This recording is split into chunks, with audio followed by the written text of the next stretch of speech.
O STF marca para a próxima sexta-feira a análise de decisões do ministro Edson Fachin, que limitaram decretos do presidente Jair Bolsonaro. No comício realizado hoje em Presidente Prudente, o Bolsonaro voltou a atacar a atuação dos ministros do STF e garantir que os brasileiros continuarão com o direito garantido de comprar, manter e portar armas. Felipe. Bom, acho que são duas situações que têm que ser analisadas de forma diferente. Primeiro, que a decisão do Fachin, né, na minha opinião, foi um equívoco total, né? Porque ele decidiu cautelarmente suspender os decretos do presidente que permite acesso ao CAC, né, sob o argumento de violência política, né? O Fachin, como ministro do STF, ele tem que analisar a situação, não do seu ponto de vista concreto, tem que analisar do seu ponto de vista abstrato, se o decreto viola a Constituição e se o decreto viola o Estatuto de Desarmamento, né? Então, a decisão do Fachin é uma decisão política, uma decisão errada. Mas isso não deixa eu ressaltar que a política de armamento, de facilitação à comercialização das armas do governo Bolsonaro, né? O número que eu peguei hoje, se não me engano, foi de 250 mil para 1 milhão de pessoas com CAC, ou seja, 4 vezes mais pessoas com acesso à arma. Maravilha. Aumentou a violência no Brasil. Então são coisas diferentes, né? A decisão do Fachin foi uma decisão errada, porque ela justificou a decisão numa questão concreta, né? Violência política, concreta e com futurologia, né? Não tem como fazer isso, e não analisou a constitucionalidade do decreto. Mas eu sou completamente contra essa política de difusão da arma do governo Bolsonaro, né, que tem aumentado incrivelmente a violência. Inclusive, ontem, um pai de família, nem falar pai de família, matou a mulher e o filho, né? E tinha CAC ele, né? Mas ele era bolsonarista? De novo, não. Pergunto eu a você, não, porque a associação... Não, só um minuto. A associação que você está tentando fazer é que ele, na verdade, ele é da extrema-direita? Não dá para saber, não dá para saber. O que eu sei é que ele tinha uma tatuagem do Lula, mas, assim, mas o crime que ele cometeu não tem... Não, tá tudo bagunçado. Peraí. Não tem. Homicidas, assassinos, a gente está num país de 47, 48 mil, porque agora abaixou bastante, homicídios por ano. É gigantesco isso. Se você compara com os Estados Unidos, são 17 mil. E lá tem 100 milhões de pessoas a mais do que aqui. Começando por aí. Quais são os estados americanos com menor índice de homicídio? Onde você tem porte irrestrito de arma. Por quê? Porque é da natureza humana. O que eu acho bizarro é a esquerda experimentalista brincar toda hora de tentar redescobrir a natureza humana que está aí, está posta. Nenhum meliante para num posto de gasolina no Texas para assaltar, porque ele sabe que todo mundo que está abastecendo, inclusive o pessoal do posto, tem arma. Você usaria arma? Entendeu? Claro que usaria arma. Outra coisa, para preservação sua, é lógico isso. Isso não é só no campo. No campo ainda mais, mas na cidade, se você tem arma em casa, se você tem arma no escritório, se você consegue se proteger sem precisar da polícia, sim, o meliante, o criminoso, o vagabundo, ele vai pensar 1 milhão de vezes antes de sair por aí fazendo o que ele bem entender. Então, não dá para aceitar isso, porque vai contra a natureza humana. E outra, calma lá, só para terminar. Você falou que a criminalidade aumentou. Não, diminuiu. Acabei de falar aqui. O índice de homicídios abaixou drasticamente. Feminicídio aumentou. Índices históricos.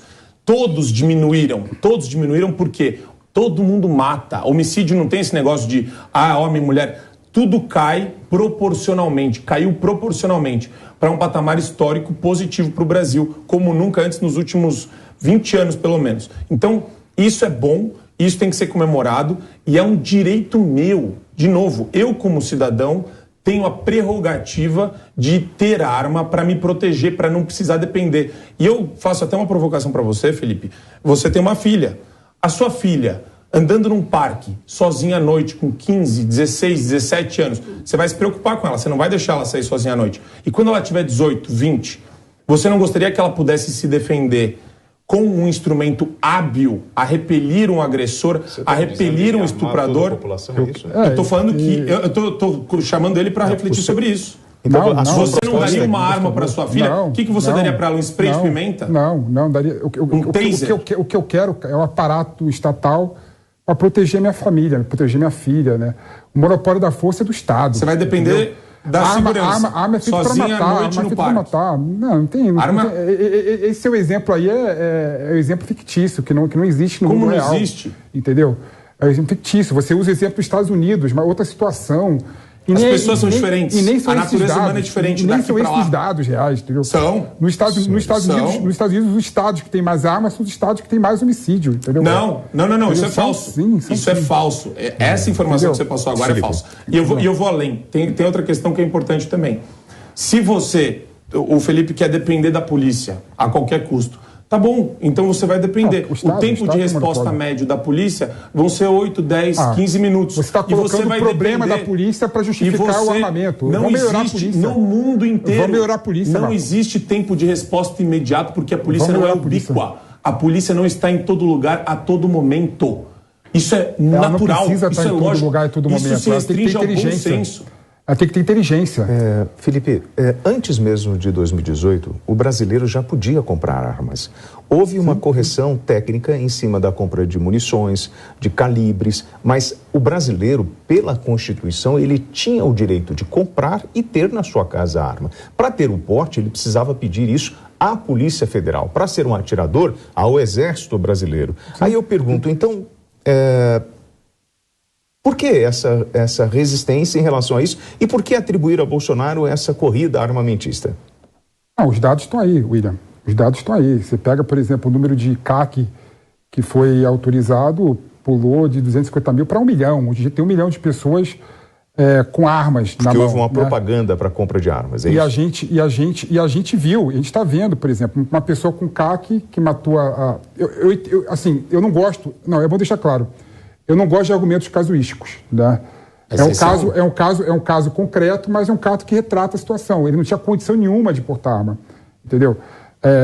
Ele está vendo... Então foi um erro na análise do psicológico dele na compra da arma. Sim, assim, então muito mais fácil. Então não é o problema da lei, e sim da análise. É muito mais fácil comprar arma hoje em dia do que comprar arma há 5 anos atrás. E é bom que seja. É muito mais fácil. Armar o cidadão de bem é o melhor caminho. E aqui, de novo, a gente cidadão de bem. O que é cidadão do bem para você? A maioria do povo. O que é cidadão do bem para você? Todos nós.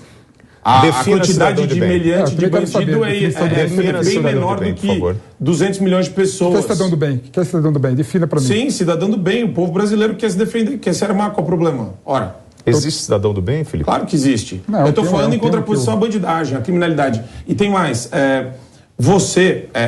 Isso é importante colocar, né? A esquerda, ela tem essa tendência de atribuir tudo a uma política pública que ela vai dominar. Então, sempre vai existir o problema, porque, segundo eles, não é direito individual seu, Marco Antônio. Fica tranquilo, porque a polícia vai cuidar de você. E eu sou um grande defensor do trabalho da polícia. Eu acho que a esquerda, nesse ponto, é completamente esquizofrênica, se você parar para pensar, porque eles ficam promovendo a desconfiança das forças policiais, eles atribuem aos policiais racismo, identitarismo o tempo todo. Eles fazem isso com o trabalho policial, que é muito sério, que coloca a vida em risco aqui no Brasil, para ganhar pouco, inclusive. E daí eles viram e falam, Marco Antônio Costa. Aqui a gente vai cuidar da sua segurança. Esse é o programa Opinião. Só por meio da polícia. Você não tem o direito de... Obrigado pela sua audiência.